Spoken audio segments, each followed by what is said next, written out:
बिस्मिल्लाहिर्रहमानिर्रहीम। अस्सलाम वालेकुम। स्कूल बेस्ड असेसमेंट 2023-24 आज हम क्लास 8 का सोशल स्टडी यानी कि हिस्ट्री और जियो का पेपर करेंगे, इसकी फ़र्स्ट टर्म का। इसकी ऑब्जेक्टिव जो सी है वो स्टार्ट करते हैं। इससे पहले मैं आपको बता दूं कि इसके मैंने दो पेपर जनरेट किए हुए हैं। एक ये वाला पेपर है और जो सा दूसरा पेपर है उसकी वीडियो का लिंक मैं नीचे डिस्क्रिप्शन में दे दूंगा, आप वहाँ से जाके देख सकते हैं। और ये जो इंग्लिश में लिखा हुआ है ये इंग्लिश मीडियम वालों के लिए है और ये जो उर्दू में लिखा हुआ है ये उर्दू मीडियम वालों के लिए है। क्वेश्चन नंबर 1 है the largest ocean of the world is, इसका आंसर आएगा ए वाला पैसिफिक ओशन यानी कि बहर काहल। अब आगे क्वेश्चन नंबर 2 जो सा है इसका आंसर आएगा सी वाला।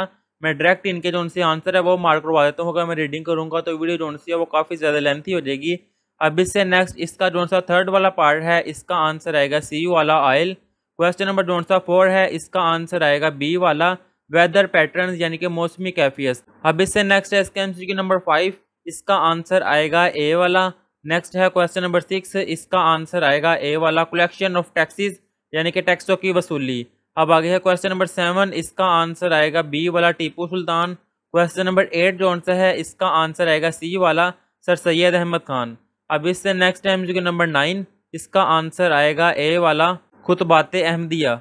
अब इससे नेक्स्ट है क्वेश्चन नंबर 10, इसका आंसर आएगा बी वाला 1917 सीई, यह है इसका आंसर। अब इससे नेक्स्ट है इसका सब्जेक्टिव पार्ट। पहले जो हम कर रहे थे वो इसकी ऑब्जेक्टिव थी, अब आगे इसकी सब्जेक्टिव स्टार्ट करते हैं, जिसका क्वेश्चन नंबर 11, क्वेश्चन नंबर 12 और क्वेश्चन नंबर 13 ये है। इनके आंसर जो से हैं ये इंग्लिश मीडियम वाले इधर होंगे, उर्दू मीडियम वाले इधर।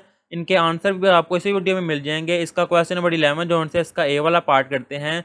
Right down the possible threats oceans are facing nowadays, यानी कि मौजूदा दौर में समंदरों के जिन मुमकिन खतरात का सामना है इनके बारे में तहरीर करें।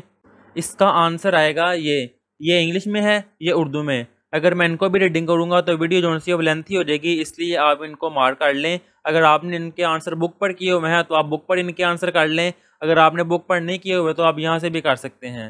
ये है इसका आंसर। अब आगे इसका part number B, how can we minimize the threats that oceans are facing, कि हम इन खतरात को कैसे कम कर सकते हैं जिनका बहरों को सामना है या जिनका समंदरों को सामना है। इसका आंसर आएगा ये वाला, ये इंग्लिश मीडियम वालों के लिए है। और इससे नेक्स्ट जो सा है ये वाला उर्दू मीडियम वालों के लिए है।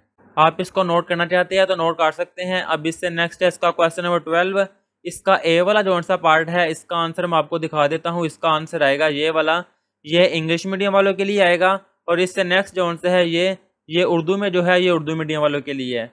अब आगे है इसका बी वाला part, how does the climate of coastal areas affect the people's life, के साहली इलाकों की आबो हवा लोगों के रहन सहन को कैसे मुतासिर करती है।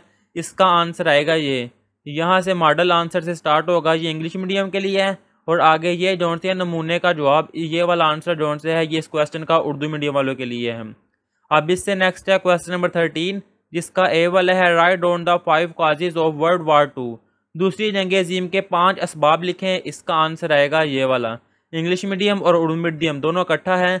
अब आगे है इसका बी वाला part, write down about the immediate cause of world war 2, दूसरी जंग अजीम की फौरी वजह बयान करें।